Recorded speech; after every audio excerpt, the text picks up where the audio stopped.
13 দল নিয়ে 1930 সালের প্রথম বিশ্বকাপ আসর শুরুর পর থেকেই বাড়ছে ফুটবলের সর্বগ্রাসী জনপ্রিয়তা, বাড়ছে চূড়ান্ত আসরের অংশগ্রহণকারী দল। 1998 থেকে 2022 পর্যন্ত প্রতিটি আসরে অংশ নিয়েছে 32টি করে দল। 2026-এ 23তম আসরে আয়োজক আর অংশগ্রহণকারী দলের নতুন রেকর্ড গড়েছে বিশ্বকাপ।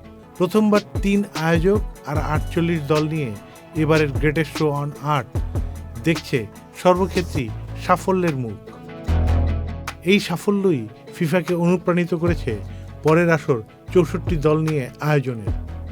বিশ্বকাপ আসরের শতবর্ষপূর্তি উপলক্ষে 2030-এর মূল আয়োজক 3 দেশ, পর্তুগাল, স্পেন ও মরক্কো। বসুন্ধরা টিস্যু, অশুদ্ধতার বিরুদ্ধে এক বিন্দুও ছাড় নয়। সহ আয়োজক হিসেবে থাকছে 3 ল্যাটিন দেশ, উরুগুয়ে, আর্জেন্টিনা ও প্যারাগুয়ে। ফিফার সভাপতি গিয়ান্নি ইনফ্যান্টিনোর কথাতেই পরিষ্কার, নতুন কিছু ভাবছেন তারা।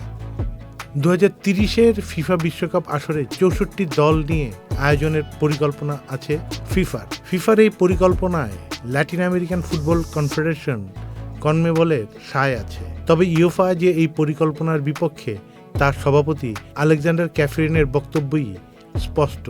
Maybe even more surprising for me than for you. I think it's a bad idea. I think it's not a good idea for the World Cup itself, and it's not a good idea for our qualifiers as well, as you know. So I'm not supporting that idea. I don't know where it came from.